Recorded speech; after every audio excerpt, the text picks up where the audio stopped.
नमस्कार। आज हम बात करने वाले हैं एक ऐसे इंसान की जिन्होंने हजारों मील दूर बैठकर भी भारत की आत्मा को, उसकी रूह को समझ लिया था। उनका नाम था फ्रेडरिक मैक्स मूलर। और यकीन मानिए, भारत के बारे में उन्होंने जो कुछ कहा वो आज भी हमें सोचने पर मजबूर कर देता है।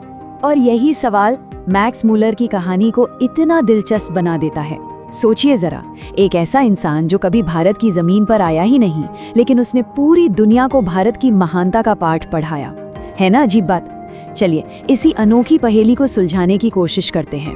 तो सबसे पहले बात करते हैं जर्मनी के इस भारत प्रेमी की। देखते हैं कि फ्रेडरिक मैक्स मूलर की कहानी क्या है और उनका वो नजरिया क्या था जिसने उन्हें पूरी दुनिया में एक अलग ही पहचान दिलाई। तो मैक्स मूलर का जो सफर था वो जर्मनी से शुरू हुआ और खत्म हुआ इंग्लैंड में। लेकिन उनकी पूरी की पूरी जिंदगी ज्ञान की बस एक ही खोज के चारों तरफ घूमती रही। और जानते हैं उस खोज का सेंटर क्या था? भारत। अब आते हैं दूसरे हिस्से पर, एक विद्वान की संस्कृत खोज। देखिए, संस्कृत ही वो चाबी थी जिसने मैक्स मूलर के लिए भारत के प्राचीन ज्ञान का दरवाजा खोला। और इस एक भाषा ने उनकी पूरी जिंदगी ही बदल कर रख दी। जरा सोच कर देखिए, सिर्फ 18 साल की उम्र में, उस उम्र में उन्होंने संस्कृत सीखना शुरू किया। ये एक ऐसा सफर था जो उन्हें सीधे भारतीय दर्शन की उन गहराइयों में ले गया जहां पहुंचना हर किसी के बस की बात नहीं होती। और बात सिर्फ पढ़ने तक नहीं रुकी। उन्होंने हितोपदेश की कहानियों से लेके उपनिषदों के गहरे दर्शन तक सब कुछ जर्मन भाषा में ट्रांसलेट किया। वो असल में पूरब और पश्चिम के बीच ज्ञान का एक पुल बना रहे थे, एक ब्रिज, ताकि पूरी दुनिया भारत के इस अनमोल खजाने को देख सके, समझ सके। अब बात करते हैं उस सबसे जरूरी हिस्से की, भारत यानी पाठों की एक दुनिया। सवाल ये है कि आखिर मैक्स मूलर ने अपने उस मशहूर भाषण में कहा क्या था? उन्होंने दुनिया को क्या बताया कि वो भारत से क्या-क्या सीख सकते हैं? बस ये एक लाइन मैक्स मूलर का पूरा नजरिया साफ कर देती है। उनके लिए भारत सिर्फ एक देश नहीं था, नहीं, बल्कि वो जगह थी जहां इंसानी सोच ने, इंसानी दिमाग ने अपनी सबसे ऊंची उड़ान भरी थी। देखिए, मैक्स मूलर के लिए भारत हर तरह से, हर मायने में खास था। चाहे बात यहाँ की बेशुमार दौलत की हो, या यहाँ की खूबसूरती की, या फिर ज्ञान और दर्शन की हजारों साल पुरानी परंपरा की, उनकी नजर में भारत जैसा कोई और था ही नहीं। मैक्स मूलर ने एक बहुत जरूरी फर्क समझाया।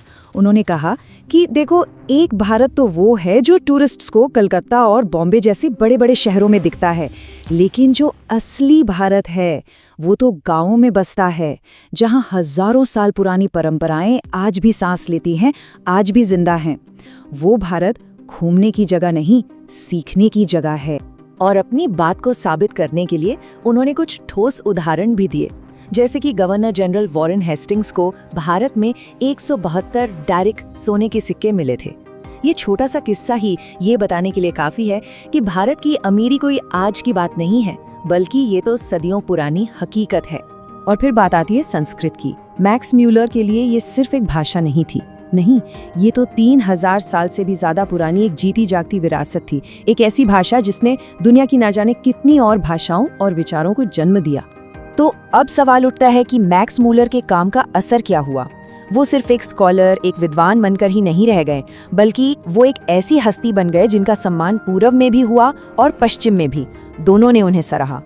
अब इससे बड़ा सम्मान और क्या हो सकता है? सोचिए, जब स्वामी विवेकानंद जैसे महान विचारक खुद उन्हें वेदांतियों का भी वेदांती कहें, तो ये तो उनके काम पर भारत की तरफ से मंजूरी की सबसे बड़ी मोहर थी।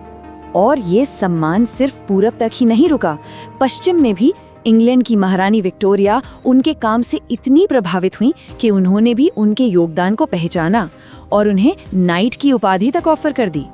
ये दिखाता है कि उनका प्रभाव कितना ग्लोबल था।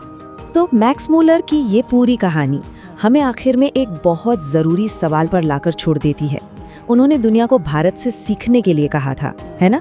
तो आज की इस भागती दौड़ती दुनिया में भारत के अतीत का वो कौन सा सबक है जिसकी जरूरत हमें सबसे ज्यादा है?